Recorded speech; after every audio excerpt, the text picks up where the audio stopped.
InHabit, to dwell, settle or occupy. This definition was taken to the next level at this year's HOMEMAKERS Expo, held recently in Johannesburg. InHabit being the theme, perfectly encompassed the spectrum of brilliant exhibitors, feature speakers and expo attendees who were spoiled for choice when finding the elements to make their homes the perfect habitat.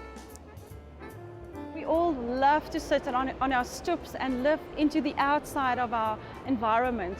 So we've really brought that to the show, inhabiting your home, not just inside, but also outside. One of the features that we've introduced this year is the garden table. It's new to the show and we are very excited about it. It's been really well attended so far. There are a bunch of speakers in the garden table that has got a wealth of information on teaching you how to grow vegetables and to do it easy, what you can eat, what you can combine with other products in your garden. So it's about taking the outside, making it part of your inside and being healthy in the process.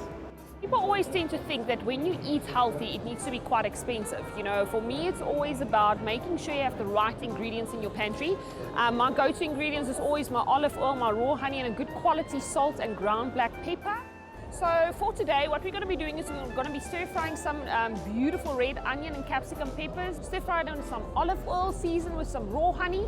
And then there is a bit of a balance in there because I love adding some basmati rice. It's almost like a savory rice dish. So if you are going to go for the vegetable option or vegetarian option, you can add some sweet potato, beautiful butternut in there. If you prefer a little bit of meat, you know, your chicken and something like that. And of course, if you are vegan, just always replace your raw honey with some maple syrup. With more people opting for a plant-based diet, knowing the best way to grow and prep your own homegrown veggies comes in handy. Dressed fittingly, Panda gives his top tips for the freshest batch.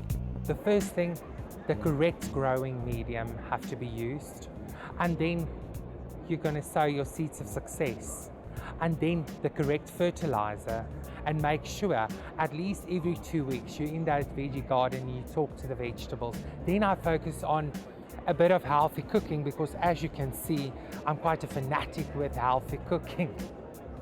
And so what I've done is I chopped some vegetables and popped it into the pan and then fried it with the most delicious rosemary balsamic reduction. That yummy flavors just came alive.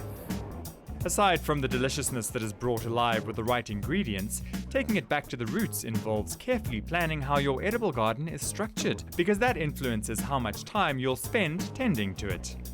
I think we're all getting into sustainable living. We all want to create and grow our own food because it's healthy, we know where it's come from, it's cheaper. What we're trying to showcase is that you can have the practicality and the gorgeousness of the fruit and vegetables without giving up the beauty of having a flowering garden. I think my top tip is to actually look at layers.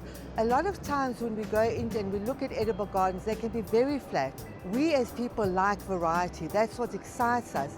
So try to look for the levels, try to look for the plants that will bring height in, like your lemon trees, like your fruiting trees, like your bay leaves. So look at combining different colors, different textures, different heights. Plants come in multiple shapes and forms, as well as have different uses, one of the most important being herbs. The right herb used correctly can help soothe or even cure certain ailments.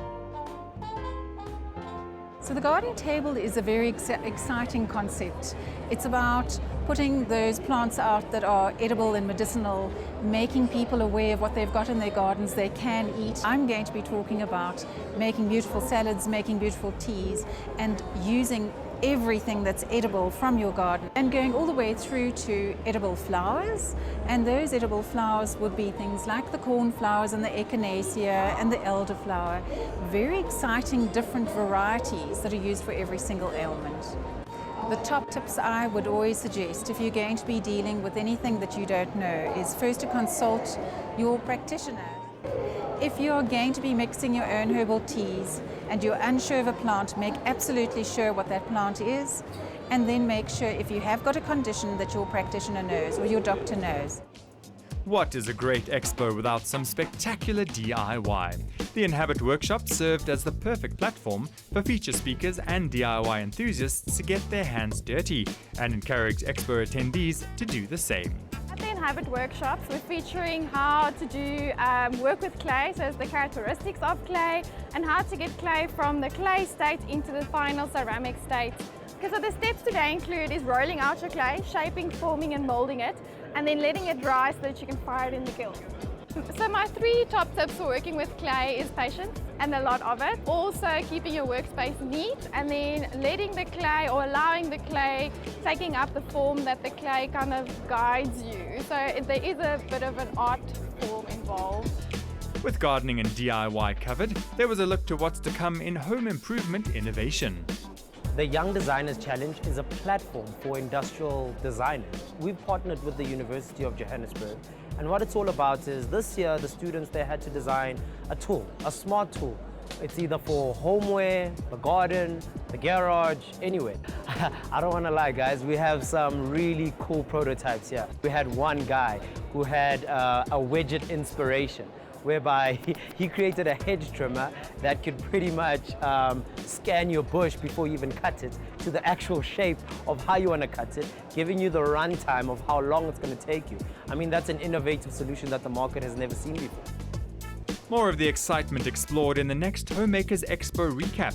Definitely something to look forward to is the beautiful interior design shown in the Designer Spaces Challenge. For another opportunity to consider, explore and purchase all your home and garden needs, keep an eye out for the next leg of the HOMEMAKERS Expo in Cape Town and then Pretoria later in the year.